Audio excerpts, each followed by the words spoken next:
Hello YouTubers, today I want to review a DVD that's a little bit out of my character, but I feel it should be reviewed because I usually do wrestling reviews for some wrestling DVDs and wrestling impressions. But there's a movie I like that I watched and I loved it for years, and it's called Ghostbusters. Now, this is a box set. It has part 1 and part 2 of the DVDs. The thing I like about this box set, it's pretty decent, but like I say, there is another one coming out this year for June, which is apparently going to celebrate and commemorate the 25th anniversary of the first film. This DVD collection has a booklet.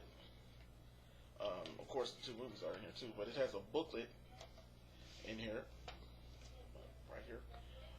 The booklet has a bunch of basically it's like a movie scrapbook that shows like how the origins of the Ghostbusters came together, how Harold Ramis and Dan Aykroyd, you know, got the idea of how they wanted to do Ghostbusters. They even have original drawings of how Ghostbusters, as you can see, my webcam is a little cheap one, but as you can see, it has like illustrations and so forth.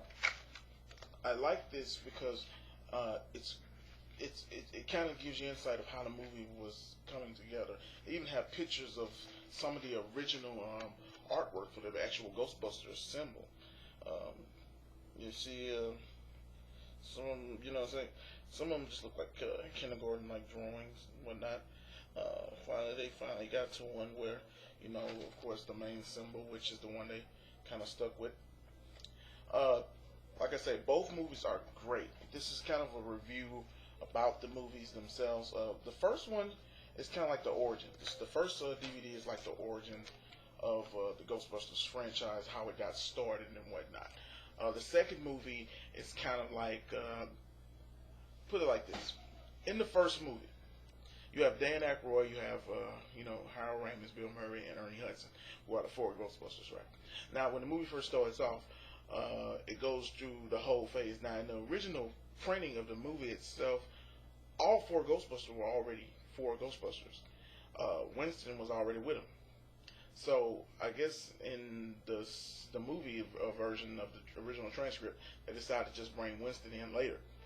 This probably explains a little bit why they didn't really have him in so many of the commodities of, you know, games and whatnot, to put him into the, you know, production of any of that.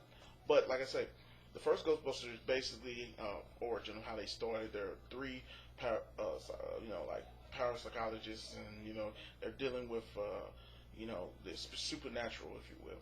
And something very weird happens at a librarian, to a librarian at a library. They go up on the scene to investigate, and of course they find out that it's a real ghost. Egon, who's played by Harold Ramis, decides, because he's like the brains of the operation, that we maybe can not only catch a ghost but trap a ghost and hold him in a containment unit. So this gives the, you know, basically the plot to help build up with what the Ghostbusters are going to be about. The first movie, of course, at the end they fight Gozer, and I like how they did that. And the Marshmallow Man, of course, is an iconic icon in movie history. If someone says the Marshmallow Man, you know what they're talking about. The sequel, I really didn't understand the beginning of the sequel, how they were out of business. Because if you sit there and save a city, not only the city but the world, because in the first movie it was dealing with Gozer was going to destroy the world and perhaps bringing the end of the world, why would you be out of business? But as I can tell, 9 times out of 10, the reason they were out of business is because there were no more ghosts to, you know, blast and hunt. But, you know, of course they said there was something dealing with the state had a lawsuit against the Ghostbusters franchise and whatnot. But unfortunately, because of the evils and the meanness of all the people in the city building under the streets of the city and whatnot, the Ghostbusters find themselves coming back into business because of this pink sludge and slime that's developed under the city. So the sequel, like I said, it has its pros and its cons. I mean, I still love it because it's Ghostbusters, but the thing about the sequel was it wasn't as, basically the villain wasn't as powerful, if I can add, than the original villain. Gozer was the shit. Gozer was destroying building, just doing a lot of stuff. You know what I'm saying? Breaking the ground and all that stuff. In the sequel, Vigo, who's the villain in Ghostbusters 2,